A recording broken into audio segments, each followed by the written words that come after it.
everyone, and welcome back to episode 6 of our F1 2016 Force India career mode.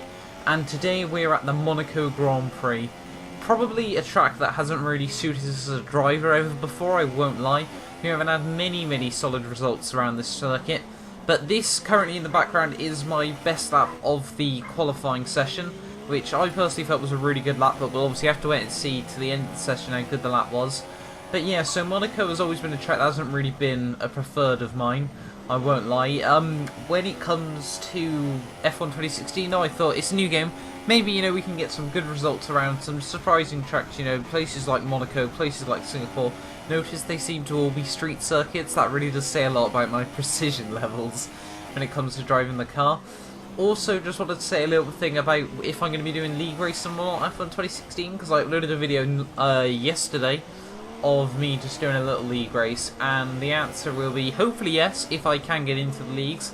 I will be running with AOR mainly because obviously it's just the league I'm used to with Forza and things. It's just obviously a place where I'm set up quite well, so Claus and I are hopefully going to go in for that. We're going to try and be teammates as well, hopefully that should work out well for us. But yeah, that was just a little word about league racing, but coming through into nearly sector 3 of this flying lap, get incredibly close there to the wall at the back. I was pretty impressed with how well this lap had gone so far. I think I skimmed the wall once at this point, and to me that is a very impressive lap. Run horribly wide there, you notice I do that in pretty much all my laps. Vettel's gone faster there. Are we going to be able to edge him out though as we come down the final run to the line? Yes, we are, with a 1:15.922, which I was very happy with that lap. Based on how much quicker than Vettel we were, I had good feelings about that lap. But when it came to the final results, as we can see there, we actually qualified third, edged out by both Red Bulls there. Max Verstappen out-qualified us by 1,000th of a second, so that was quite a nice experience. Not completely kick a man whilst he's down, but still, Daniel Ricciardo takes pole position ahead of Max Verstappen, ahead of myself, ahead of Rosberg, Hamilton, Vettel, Bottas, Jenson Button getting a good result in 8th, Raikkonen and Alonso. So both McLaren Hondas getting into the top 10. But here we are then on the grid, ready for the Monaco Grand Prix. Once the final couple of drivers are lined up in their correct grid positions. Here we are then, obviously it reloads the game. 1 light, 2 lights, 3 lights, 4 lights, 5 lights. And away we go for the Monaco Grand Prix there. Absolutely get a wonderful start. The straight past Max Verstappen around the outside of Daniel Ricciardo into turn 1. Are we going to be able to make the move stick? Yes, we do. He backs out incredibly early at that. But that was an incredible start there. You never really see anyone make that sort of position gain up into turn 1 at the Monaco Grand Prix. But that has meant we are in the best seat in the house. We are now leading the Monaco Grand Prix here, ahead of Daniel Ricciardo and Max Verstappen, still in the top 3. Obviously, we go purple in sector 2 as well. But moving on to the end of lap 2 there, as you can see, Daniel Ricciardo goes quickest, but I think Hamilton's going to post an even quicker lap time. There he goes. But moving on to lap 7, we do actually skim the wall there, which is going to give us a bit of front wing damage there. Just a bit of a shame to see. I thought, if we could keep this race clean, I'd be very happy with ourselves. But as you can see, just how little downforce the car now has, as Daniel Ricciardo just breezes past us up the inside into Casino Square there. Skimming the wall again on the exit there, but we're going to have a look down the inside. That was actually a bit more of a, we outbroke ourselves slightly, but we weren't expecting him to brake so early. But then he's just absolutely parking the bus there. We're almost going to get glued to his rear end there. Just pretty much pushing him through. This has got incredibly aggressive, incredibly quickly there. As Daniel Ricciardo and I try to go side by side, he ends up getting squeezed out on the outside there. Max Verstappen's also going to be optimistic and get a move past him as well. But coming through the tunnels, we can see they're still side by side. Daniel Ricciardo does not want to give up that second place, and fair enough to him, he doesn't want to. But still, as you can see now on the mini-map, someone has been spun out there. I think that might be Ricciardo, as Verstappen has managed to sneak through, but Ricciardo has not there. So hopefully now we're going to have a little bit of a look about what did just happen there. As we're having a look at the mini-map, as you can see, I think only about 4 people have actually managed to get through there. But let's just have a look about what went wrong there. So we're going to have a little look back. Obviously, we need to work out how to change the camera views on this game. But Daniel Ricciardo, yeah, there we go. He is facing backwards. Hopefully, if we can rewind far enough, we will get a look, see what was going on here. But just looking, as you can see there, it's an absolute traffic jam. We didn't actually manage to look back enough to see why he was spun. Don't know whether Verstappen squeezed him onto the inside wall, but it is literally the back of Asda car park there, as everyone's just been caught out over each other there, which is a huge shame for everyone else. But I used this opportunity to fix the front wing, because this basically just turned into a free pit stop for me over everyone but 2 AI here. Because because we could see Verstappen and Rosberg managed to get through. There are a few more drivers now managing to get through. But I basically felt if we can get onto the soft tyres at this point, go as far as we possibly can. Obviously, we don't want front wing damage, because that would just be more costly than it's really worth. But coming through the pit lane now, Hamilton is in well, he's up to P3 now. But Daniel Ricciardo, there we go, in P4 now. Bottas coming through in P5. What position are we going to be able to come out with though? We lose another place to Jenson Button there. Sebastian Vettel comes out as well. We get a warning for crossing the pit lane exit line. And then I don't even know why we deserved a 3-second penalty for that. I don't know whether it's just a glitch where the game thought as we crossed the line it decided that we shouldn't be using the pit lane road. But yeah, so the game's just giving us a random 3-second time penalty there. Whether that will become very, very useful at the end of the race, I don't know. It'll probably depend on how much we stretch our tyres here. But closing in on Sebastian Vettel, coming in for the Lowe's hairpin, and obviously we're going to try and avoid making a move there. Just give him a little bit of a tap on the rear end, turn him to get a bit of a shifty on. Obviously we're on the fresh tyres here, and the Ultras and the Super Softs don't seem to have too much of a time difference around this circuit here, which is probably quite beneficial, the fact we did come onto the Super Softs.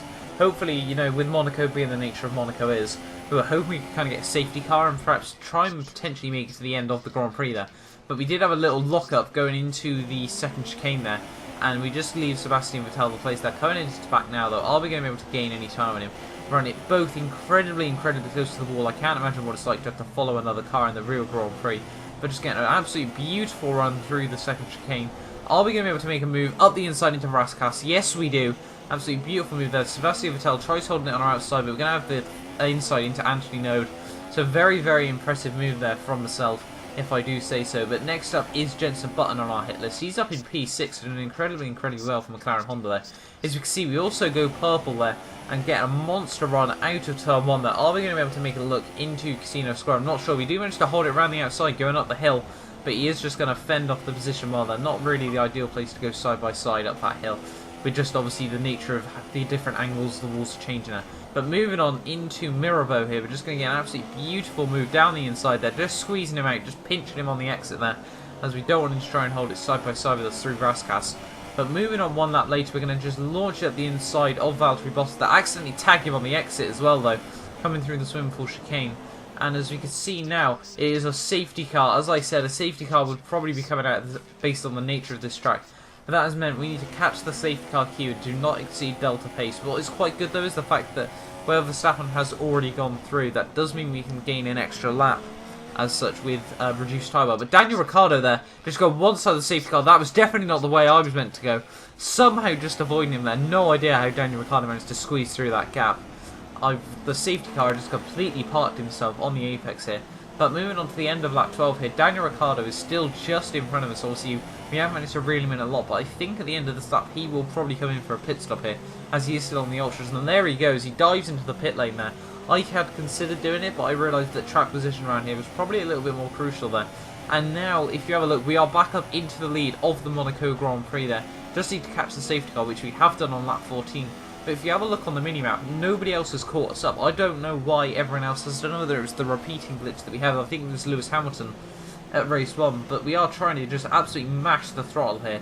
Just hoping that we can get away before obviously anyone catches us up still. Because all this time that we're losing here, everyone else is gaining on us. We need to put it into second gear to obviously build up the revs. But I think Max Verstappen is just about to reel us in. Yes, he does so there. But now we have the green light, well, still it's yellow flags, but we're going to just treat it as if it is green flags there. And we're going to have to try and blitz it away. Moving on to lap 20 though, Nico Rosberg is now behind us. Not really sure what happened to Verstappen at this point. I think he might come in for another pit stop, but we're just going to skim the wall there. That's actually given us a punch here, as you can see with the amount of oversteer we have to do through the chicane there. And we've lost a bit of the front wing now as well, but we're going to have to come in for our second pit stop. We were going to come in at the end of this lap anyway. Moving on to, I think, what will probably be another set of either the softs or the super softs. I'd be surprised if we can get the ultras to the end there, but I don't know really what the glitch was coming into the pits here. As we can see, we're actually going to go onto a pair of ultra softs. It was very much a gamble to see whether they would go to the end, but I was trying to sacrifice tyre wear at the end for pace in the mid phase of this stint. As you can see, we do move down into P4. I think we're going to lose one more position there to Max Verstappen as he's coming up pit road. No, I don't think we actually are. I think that's just someone else that is a lapped car. But still, obviously, don't want to try and get another glitch penalty like we did last time. A lot of weird stuff on the pit lane exit. I don't know whether that was like sand or anything. But still, moving on to the end of lap 26 here, as you can see, our pace is very, very good at the moment. Daniel Ricciardo is just in front of us. So we can see how much time we do gain through every single corner there. Just launching up his inside into Raskas once again, like we did to Sebastian Vettel quite a few laps back now. But that was a very, very simple move, and that was actually the last move of the Grand Prix there. Nico Rosberg wins the Grand Prix. We just never seem to catch anyone up at this stage of the race, which is a bit of a shame for us, I won't lie. But still, that is a podium at the Monaco Grand Prix. Jenson Button also finishes P4 after Mercedes 1-2. Hopefully you guys have enjoyed this video. Don't forget to like, subscribe. I'll leave the points now with some music. Hopefully you guys have enjoyed this video, and I will see you guys in the next one. Thank you so much for watching, and goodbye.